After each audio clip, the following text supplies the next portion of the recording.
Guys, तो आज हम स्टार्ट करने वाले हैं एसिड बेस एंड सॉल्ट का सेकंड पार्ट।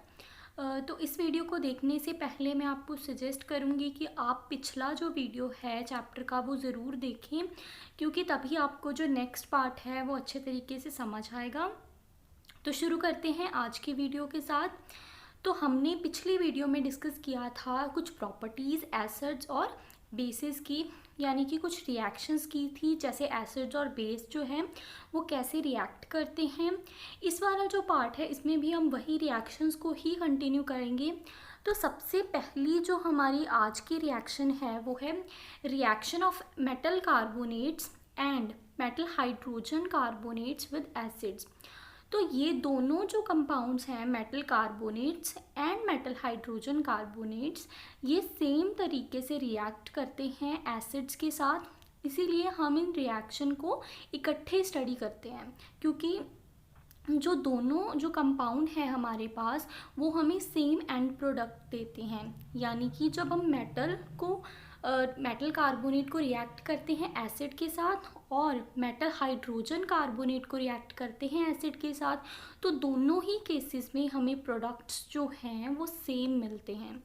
तो सबसे पहले देख लेते हैं कि जब हम मेटल कार्बोनेट के साथ एसिड्स को रिएक्ट करते हैं तब क्या प्रोडक्ट मिलते हैं। तो आप कोई भी मेटल कार्बोनेट्स लो।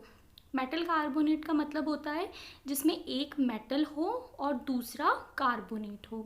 यानी कि फॉर एग्जांपल हमने मेटल लिया सोडियम, तो वहाँ पे क्या होगा कि सोडियम मेटल होगा और कार्बोनेट एक अलग से ग्रुप होगा, तो पूरा जो कंपाउंड है वो हो गया सोडियम कार्बोनेट।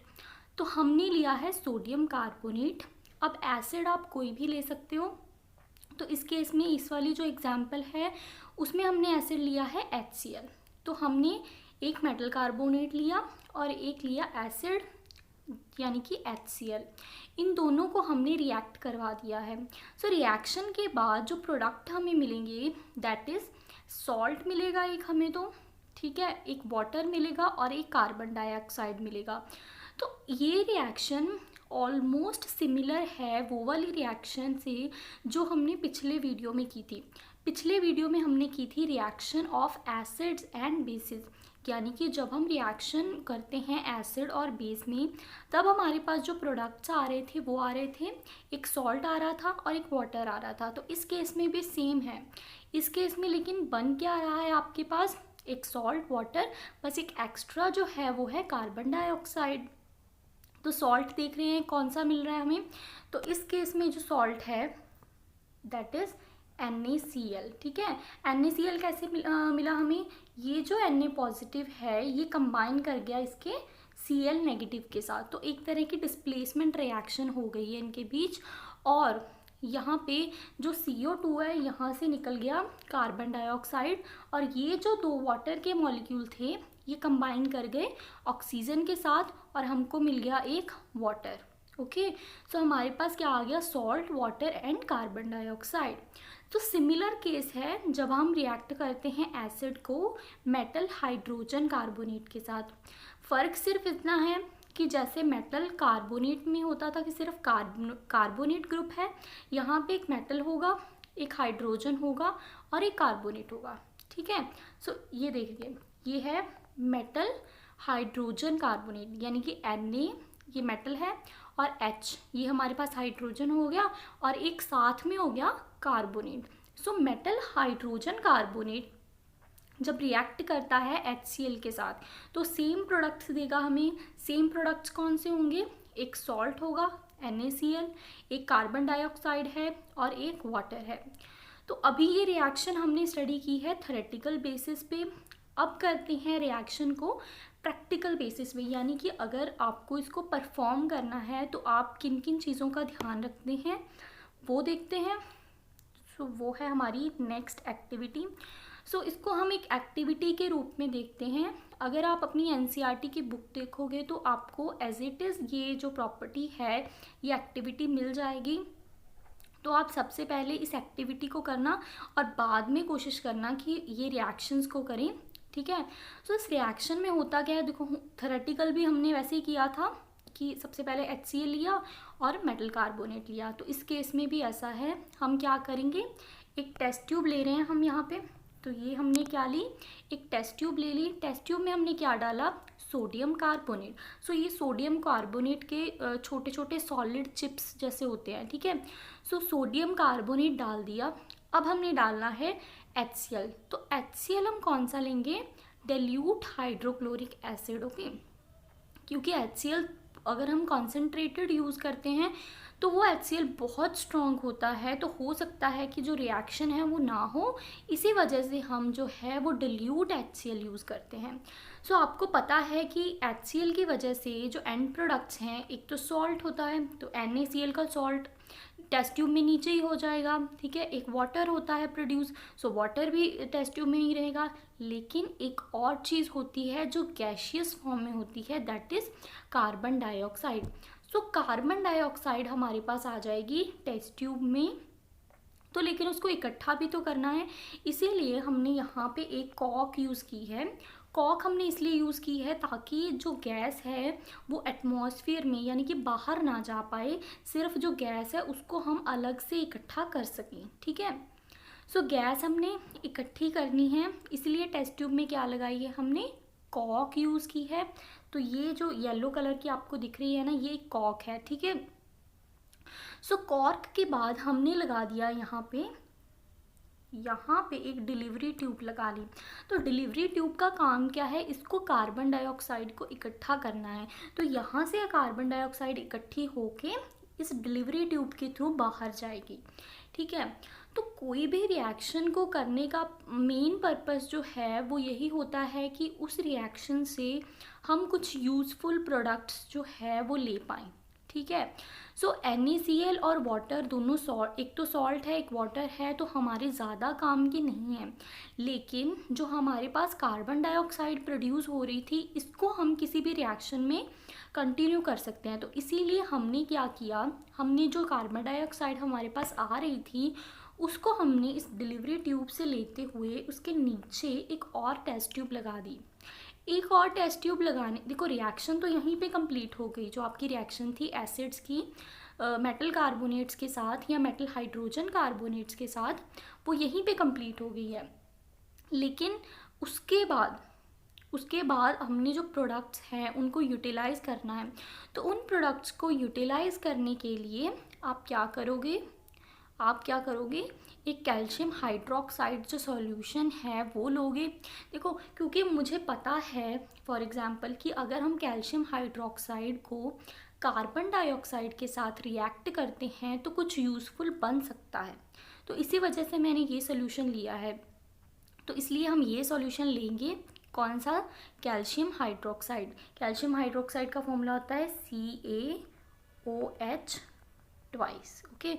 सो ये होता है कैल्शियम हाइड्रोक्साइड का फॉर्मूला। तो इसको रिएक्ट करने के बाद कार्बन डाइऑक्साइड से हमें मिलता है कैल्शियम कार्बोनेट। कैल्शियम कार्बोनेट होता है CaCO3। तो कैल्शियम कार्बोनेट हमें मिलता है इसे रिएक्ट करने के बाद। सो रिएक्शन करने के बाद जो कैल्शियम कार्बोनेट हमें मिला, ये होता है पाउडर फॉर्म में, ठीक है, जिससे हम चॉक्स बना सकते हैं, मार्बल्स बना सकते हैं। तो इस कैल्शियम कार्बोनेट का यूज़ जो है वो हम कर सकते हैं फर्दर। तो इसी वजह से कार्बन डाइऑक्साइड को हम किससे रिएक्ट करवा रहे हैं, कैल्शियम हाइड्रोक्साइड सॉल्यूशन से। तो ये थी आपकी एक्टिविटी।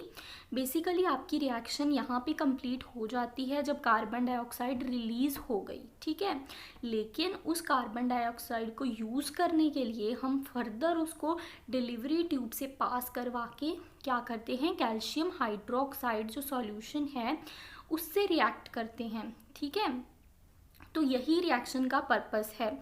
अदरवाइज़ जब आपको रिएक्शन करनी है तो हम ऐसे भी कर सकते हैं, बिना कॉर्क लगाए कार्बन डाइऑक्साइड एटमॉस्फेयर में चली जाएगी और रिएक्शन कंप्लीट हो गई, क्योंकि हमारे पास NaCl वाटर भी आ गया और कार्बन डाइऑक्साइड जो रिलीज़ हुई वो क्या हुई, वो रिलीज़ हो गई एटमॉस्फेयर में।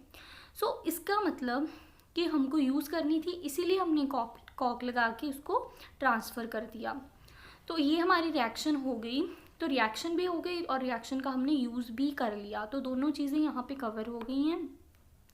तो ये थी आपकी रिएक्शन हाइड्रोजन कार्बोनेट के साथ और मेटल कार्बोनेट के साथ। और नेक्स्ट रिएक्शन करते हैं हम। अब है reaction of metal oxide with acids. लेकिन ये रिएक्शन को है जो करने से पहले मैं आपको बता दूं कि जो हमने पिछले रिएक्शन की थी उसमें आप सोचोगे कि हमने रिएक्शन की थी मेटल कार्बोनेट की, किसके साथ, सिर्फ एसिड्स के साथ की थी, और हमने बेसिस के साथ कोई रिएक्शन नहीं की। तो वो इस वजह से नहीं की क्योंकि जो मेटल कार्बोनेट है या जो मेटल हाइड्रोजन कार्बोनेट है वो किससे बना है, वो बेस के साथ ही रिएक्ट करके बनाया गया है। सो एक्चुअल में वो एक बेसिक कंपाउंड ही है। तो बेसिक के साथ हम क्या रिएक्शन करेंगे, क्योंकि दोनों सेम नेचर के हो गए ना। सो इसी वजह से हम रिएक्शन जो है वो सिर्फ एसिड के साथ करते हैं, हम बेस के साथ रिएक्शन नहीं करते। सो अब रिएक्शन करते हैं मेटल ऑक्साइड्स की, किसके साथ, एसिड्स के साथ। तो ये रिएक्शन भी आप बोलोगे कि एसिड्स के साथ ही क्यों है, बेस के साथ क्यों नहीं है, क्योंकि जो मेटल ऑक्साइड्स होते हैं वो खुद नेचर में क्या होते हैं, वो बेसिक होते हैं। ठीक है, सो बेसिक होने की वजह से हम बेस के साथ रिएक्शन नहीं कर सकते उसकी, तो इस वजह से हम रिएक्शन करते हैं किसके साथ, हम करते हैं एसिड्स के साथ। सो एसिड की रिएक्शन करके मेटल ऑक्साइड्स के साथ हमारे पास क्या आता है, सॉल्ट और वाटर। देखो जो मेटल ऑक्साइड है वो भी बेस है, तो इनडायरेक्ट वे में ये रिएक्शन जो है ये भी वही हो रही है। ठीक है, रिएक्शन किसके साथ हो रही है, जैसे पिछले वीडियो में किया था, एसिड की रिएक्शन हो रही है बेस के साथ। So acid react with base, so similar product ही आएंगे हमारे पास। वो सिमिलर प्रोडक्ट कौन से होंगे, सॉल्ट और वाटर। ठीक है, सो सेम प्रोडक्ट्स हमारे पास मिल रहे हैं इस वाली रिएक्शन में भी। तो नेक्स्ट रिएक्शन जो है वो ये है कि एसिड और बेस वाटर अगर सॉल्यूशन में कैसे रिएक्ट करते हैं। तो स्टार्ट करते हैं वही रिएक्शन से, यानी कि अब एसिड को रिएक्ट करना है वाटर सॉल्यूशन के साथ। तो हम सबको पता है कि जब हमने एसिड की डेफिनेशन की थी तो हमने पढ़ा था कि एसिड वही वाले सबस्टेंस होते हैं जो किसी भी एक्वस सॉल्यूशन में क्या हो जाएं, आयनाइज हो जाएं, और क्या दें हमें, H पॉजिटिव आयंस।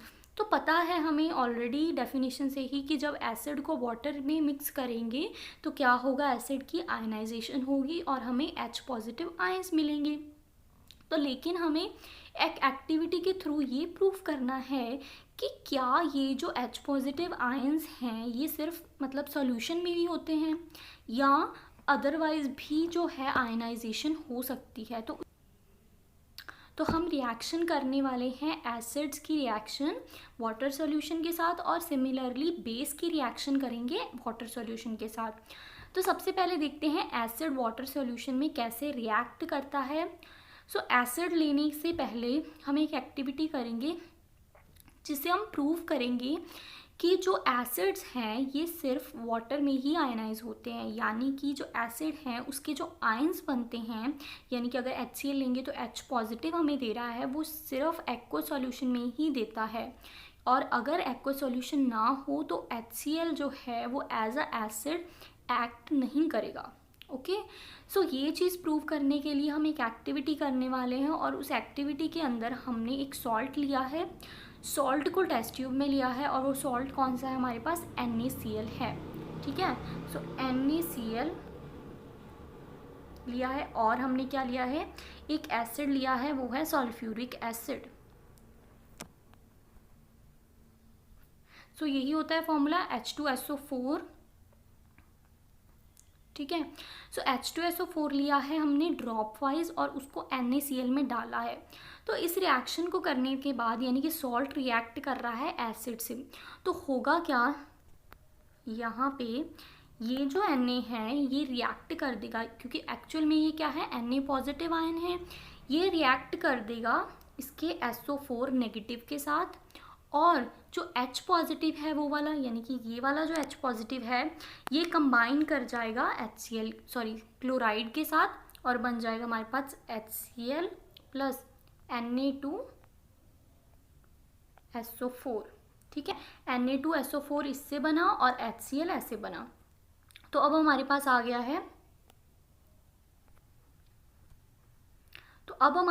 गया है HCl और Na2SO4।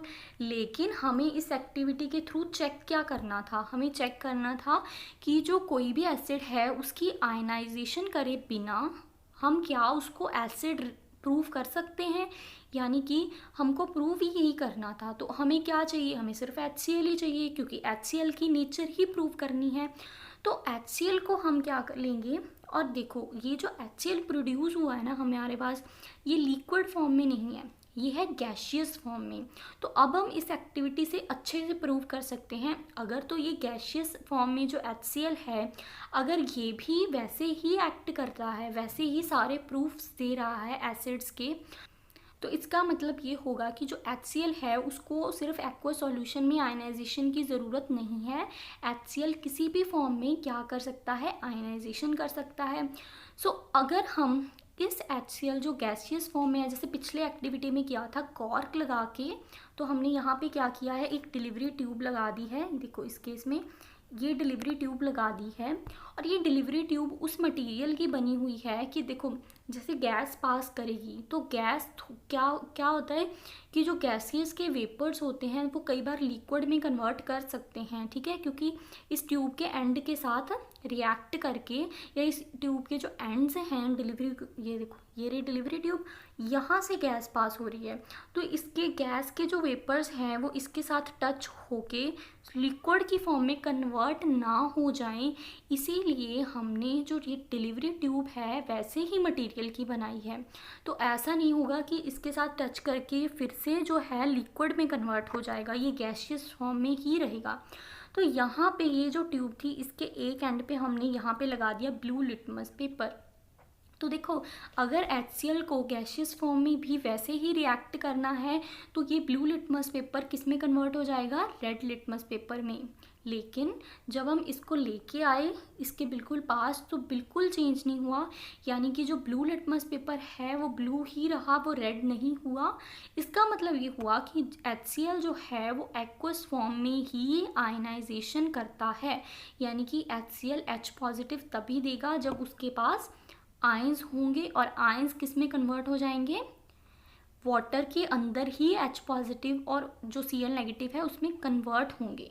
सो हमने क्या लेना है, HCl लेना है, जो हमारा एसिड है उसको रिएक्ट कर दिया या मिक्स कर दिया वाटर के साथ। तो मिक्स करेंगे तो क्या देगा, वो H पॉजिटिव देगा और Cl नेगेटिव देगा, क्योंकि आयनाइजेशन होनी है। लेकिन अब ये जो H पॉजिटिव है ना, ये जो H पॉजिटिव होता है हमारे पास, ये H पॉजिटिव जो है ये अकेला एग्जिस्ट नहीं कर सकता। तो ये H पॉजिटिव क्या करता है, जो वाटर के बहुत सारे मॉलिक्यूल्स होते हैं उनसे रिएक्ट कर जाता है। सो H पॉजिटिव ने ऐड कर दिया, मतलब रिएक्ट किया वाटर के साथ, हमारे पास बन गया H3O पॉजिटिव। सो एसिड की एक और डेफिनेशन भी हम देख लेते हैं कि वो ये होती है कि जब कोई एक्वस सॉल्वेंट के अंदर कोई भी सबस्टांस हमें H3O पॉजिटिव देता है तो उसको हम बोलते हैं कि एसिड है, क्योंकि जो H पॉजिटिव है वो अकेला एग्जिस्ट नहीं कर सकता।